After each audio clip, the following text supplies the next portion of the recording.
Plano de ação do Hospital Municipal de Contagem para a redução de micro-organismos multiresistentes no Hospital Municipal de Contagem. Sejam bem-vindos, meu nome é Simone, eu sou enfermeira do Serviço de Controle de Infecção Hospitalar do Complexo Hospitalar de Contagem e hoje nós vamos tratar sobre precaução padrão e precauções baseadas em vias de transmissão. Mas o que é infecção hospitalar? Conforme a portaria 2616 do Ministério da Saúde, qualquer infecção adquirida após a internação do paciente, que se manifesta durante a internação ou mesmo após a alta, quando ela puder ser relacionada à internação ou procedimentos hospitalares, ela será considerada uma infecção hospitalar. Lembrando que dentro dos critérios da Anvisa, a infecção hospitalar é após 48 horas de internação do paciente. Qualquer infecção diagnosticada ou identificada dentro dessas primeiras 48 horas é considerada uma infecção comunitária. Quais são as formas de transmissão desses micro-organismos para que o paciente adquira uma infecção? É a transmissão por contato direto, pele a pele com pele, né? De uma superfície para outra, ou a transmissão por contato indireto, que são os contatos com objetos e superfícies contaminadas. A principal via de transmissão, já é comprovado cientificamente, são as mãos dos profissionais. As vias aéreas e os possíveis reservatórios de micro-organismo é tudo aquilo que está ao redor do paciente ou que tem entrado em contato com ele. Quais os tipos de precaução na assistência à saúde? A precaução padrão, que é aplicável para todos os pacientes, e as precauções baseadas em vias de transmissão. Higienização das mãos. A higienização das mãos é uma medida primária, mas essencial na prevenção e controle de infecções relacionadas à assistência à saúde. As mãos são as ferramentas principais dos profissionais do serviço de saúde. Devido a isso, para garantir a segurança do paciente, é fundamental que a prática de higienização das mãos seja cuidadosa e frequente. A higienização das mãos, ela deve acontecer nos 5 momentos principais: antes do contato com o paciente, antes da realização de procedimento asséptico, após o risco de exposição a fluidos corporais, após o contato com o paciente e após o contato às áreas próximas ao paciente. Chama atenção para o quinto item, onde a gente normalmente se esquece de que tudo que está ao redor do paciente ou tem entrado em contato com ele está contaminado com os micro-organismos que ele possui. Como acontece a higienização das mãos, né? De acordo com a Anvisa, a higienização das mãos ela acontece um passo a passo, com água e sabonete. Temos também a higienização que pode acontecer com álcool, que você vai seguir o mesmo passo a passo. A princípio, você vai ligar a torneira, colocar o sabão na palma das mãos, friccionar palma com palma, depois você vai friccionar o dorso das suas mãos, interdigitais, né, entre os dedos. Depois você vai limpar o dorso dos dedos na palma das mãos, atentar para os polegares, os 2 polegares. Depois você vai com as unhas na palma da mão. Você vai enxaguar suas mãos, ter acesso ao papel, secar e em posse do papel você fecha a torneira. Ah, mas a torneira daqui não tem sensor. Você vai fazer da melhor forma com que você tem. Você vai usar o papel para fechar a torneira. O papel que você higienizou as mãos, você fecha a torneira, ok? A higienização das mãos, um dos fatores mais importantes da higienização das mãos é como se encontram as suas unhas e os adornos. Logo, os colaboradores da assistência e demais que transitarem em setores assistenciais não podem utilizar unhas compridas ou artificiais. E é vetado também o uso de adornos de mão e punho. Por quê? Porque essa unha grande e esse adorno impossibilita a higienização correta das mãos. Precaução padrão para todos os pacientes. É a precaução que nós usamos para todos os pacientes de acordo com o risco. Uso adequado das luvas. Você deve usar as luvas quando você vai ter contato com o paciente, pele não íntegra, excreções e secreções corporais. E usar máscara cirúrgica e óculos de proteção quando o risco de espingo de secreções ou sangue, mucosas e olhos. Os desenhos mostram situações em que a gente não deve utilizar a luva, que é para abrir a porta, manipular a caneta, lápis, prancheta e os telefones, né, gente? Quando você usa a luva para fazer isso, você está contaminando a luva, sendo que o acesso ao paciente tem que ser com a luva limpa. A precaução padrão para todos os pacientes também engloba o manejo adequado de roupas, usar capote sempre que houver risco de sujidade no uniforme, troca de curativos, lesões com esse resultado. Reforço que existe uma diferença do uso do capote para prevenção de bactéria multiresistente e o uso de capote como EPI padrão. Então, se você está dando um banho de leito, por exemplo, e o paciente não é isolado, exige-se o uso do capote porque existe risco de sujidade do seu uniforme, existe risco de transmissão de secreção para você. Então, tem que estar atento a essas coisas. Outro item é a desinfecção de equipamentos e artigos, estetoscópios, termômetros, perneiras, macas, oxímetros, bandejas, manguito de pano. O manguito de pano, principalmente, deve-se usar o papel. Devem sofrer desinfecção com álcool 70 sempre após o uso, de um paciente para outro, independente de se conhecer ou não o risco de transmissão de bactéria multiresistente. Outro item é o descarte correto de pérfuro cortante, equipamentos e artigos. Cuidados com caixas, montar adequadamente, descartar somente até o limite de 2/3, identificá-la, fechá-la de forma adequada e atenção ao descarte de frascos e ampolas. Além da precaução padrão, nós temos as precauções baseadas em vias de transmissão, que são as transmissões por aerossóis, gotículas, contato e o contato gotícula ou contato aerossol. Precaução para aerossóis. Deve ser usado suspeito ou caso confirmado de doença com transmissão por aerossóis. O paciente deve estar em quarto privativo e sempre manter a porta fechada. Usar a máscara respiratória N95 PFF2 ao entrar no quarto. Restringir ao máximo o transporte intra-hospitalar do paciente, caso seja necessário colocar máscara cirúrgica no paciente. Existem algumas observações que a gente acredita que o óbvio tem que ser dito. A máscara N95 deverá ser descartada ao final do plantão ou trocada se apresentar sujidade e umidade. E não deverá ser compartilhada. Esse item, gente, está relacionado à orientação do fabricante. O fabricante das máscaras que nós temos hoje disponível solicite que essa máscara seja usada desta maneira. Mas é importante que vocês atendem. A sujidade, umidade, ela deve ser trocada imediatamente. O tempo de isolamento para transmissão para aerossol. Para casos suspeitos, por exemplo, de tuberculose, que é um micro-organismo que se transmite via aerossol. Coletar 2 amostras de secreção respiratória, seria o escarro induzido ou aspirar traqueal. Uma no momento da identificação da hipótese diagnóstica e a outra, preferencialmente, na manhã do dia seguinte. Para a retirada do isolamento, deverá haver minimamente 2 amostras representativas e negativas. Esse item é importante porque a amostra que é não representativa, ela é como se você estivesse lendo nova coleta. Amostras não representativas não deverão ser consideradas como exclusão do diagnóstico. Pede-se nova coleta até que se venha uma amostra representativa negativa. As doenças e o tempo de transmissão, né? O sarampo, por exemplo, nós temos que manter 4 dias após o início do exantema pacientes imunocomprometidos durante a duração da doença. Então, é a diferença de um paciente tranquilo e um paciente imunocomprometido. Os imunocomprometidos você mantém durante toda a doença. Os que não são imunocomprometidos, 4 dias após o início do exantema. Herpes zoster disseminado em paciente imunocompetente, herpes zoster presente em paciente imunocomprometido, até a fase de crosta de todas as lesões. Acrescentar precauções de contato sempre. TBC pulmonar ou laríngea, as formas drenantes e meningia confirmadas. 14 dias após o início da terapêutica. Repetir o BAR, aguardar negativar. 2 amostras representativas e negativas.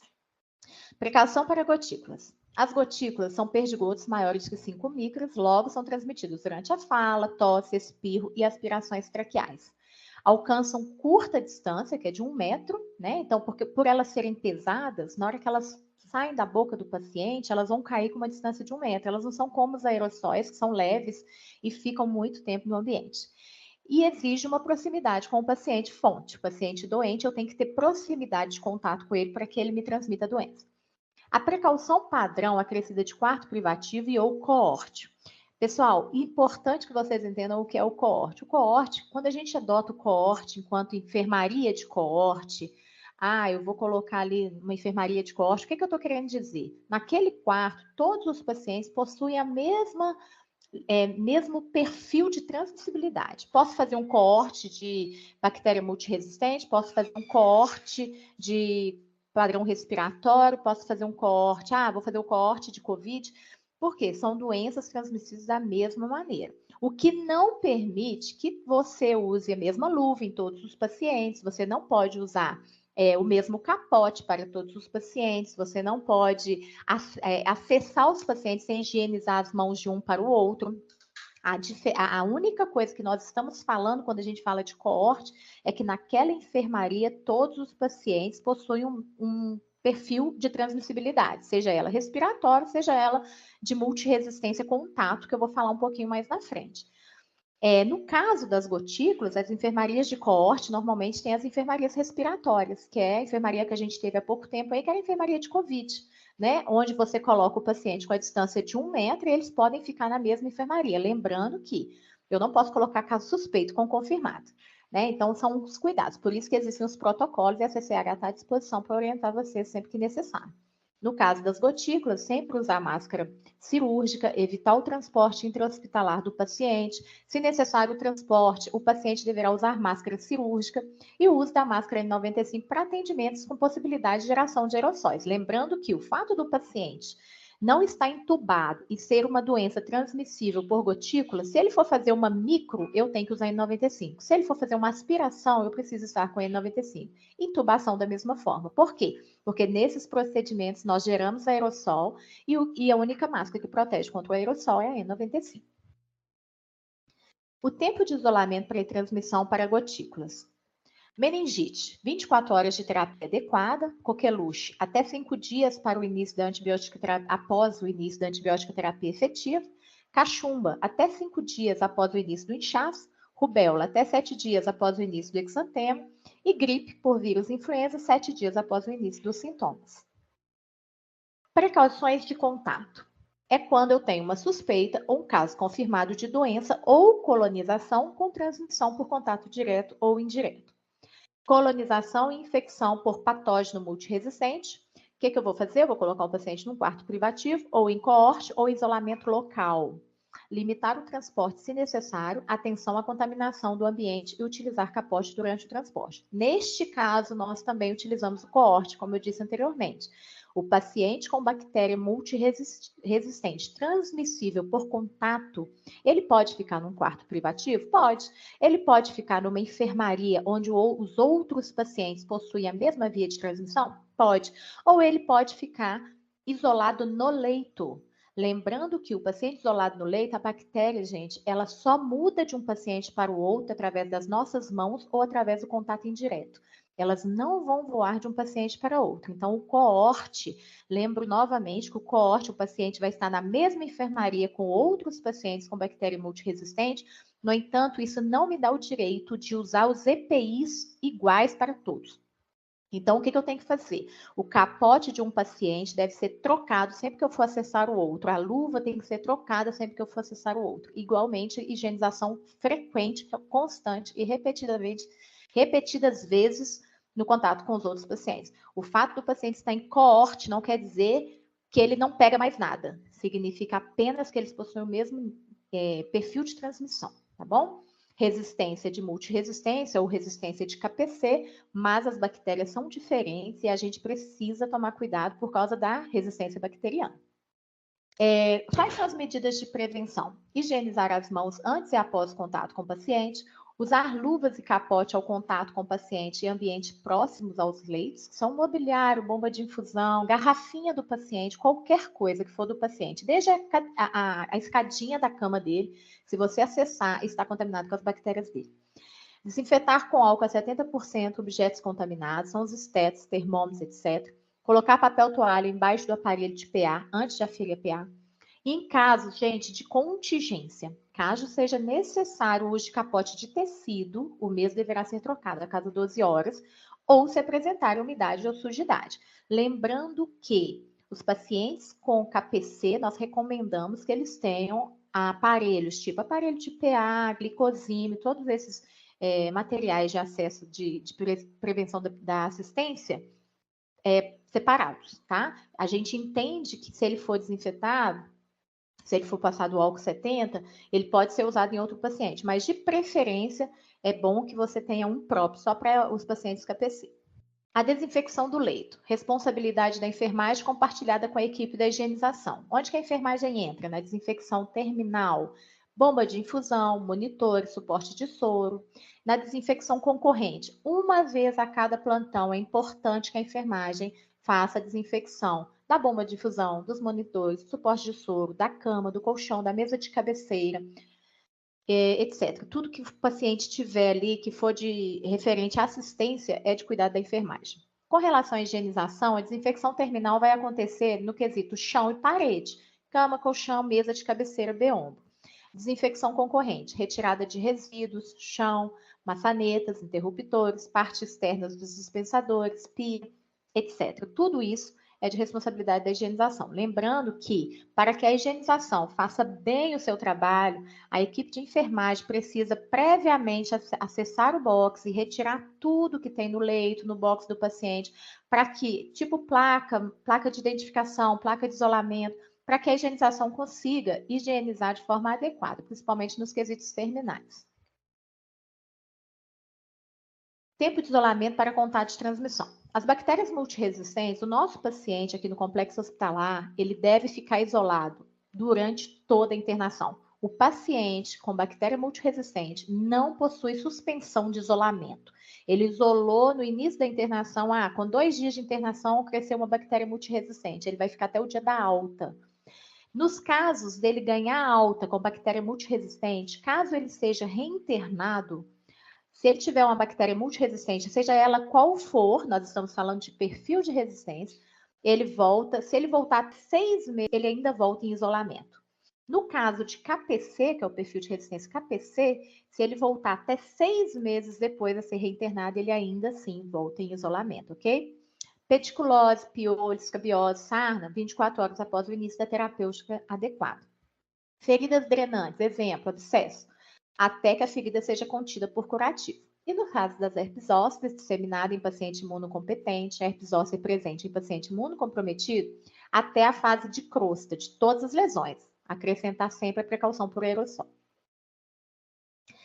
Transporte de pacientes em precaução por vias de transmissão. Avisar aos funcionários locais de destino sobre as particularidades do atendimento. As precauções para aerossol e gotículas. Limitar a movimentação e usar máscara cirúrgica no paciente. Precauções de contato, limitar a movimentação e manutenção das precauções para reduzir o risco de transmissão para outros pacientes e o ambiente. Outros cuidados. Uso de técnicas adequadas e assépticas, abandono de alguns hábitos como morder ponta de caneta, roer as unhas, colocar bandeja de cama do paciente, colocar prancheta na cama do paciente, caneta pendurada no cabelo, cabelo solto, uso do celular durante a assistência, inclusive como termômetro, como lanterna, dentre outros. Importante, a equipe assistencial deverá iniciar o isolamento assim que a suspeita for levantada. Isolamentos deverão sempre ser comunicados diretamente para o NIR e o SCIH. A ficha de notificação compulsória deverá ser preenchida e encaminhada ao NUV sempre que houver um agravo ou uma doença de notificação compulsória. Então, pessoal, acredito que tenha ficado claro. Qualquer dúvida, o SCIH está à disposição. O nosso intuito é auxiliar vocês na prestação de uma assistência livre de danos aos nossos pacientes e motivá-los a cada dia a prestar uma assistência mais qualificada, mais responsável e mais respeitosa ao nosso paciente. O controle de infecção entende que esse trabalho não é só dele, nós temos que fazer, nós somos todos controladores de infecção, nós precisamos de vocês, nós estamos sempre à disposição de vocês, caso vocês tenham dúvidas, nós estamos aqui para auxiliá-los, estamos à disposição se precisarem, mas é importante que nós possamos entender a importância de uma assistência respeitosa, uma assistência responsável ao nosso paciente. Lembrando que a ação principal no controle de infecção é a higienização das mãos. Ela é barata, ela é simples e ela está acessível a todos. Então, o SCIH está à disposição, nós estamos à disposição de vocês sempre que vocês precisarem e contamos com a cooperação de vocês, porque o nosso foco, o nosso negócio aqui é realmente a assistência ao paciente. Serviço Social Autônomo de Contagem. Gente que cuida, gente que faz a diferença, você.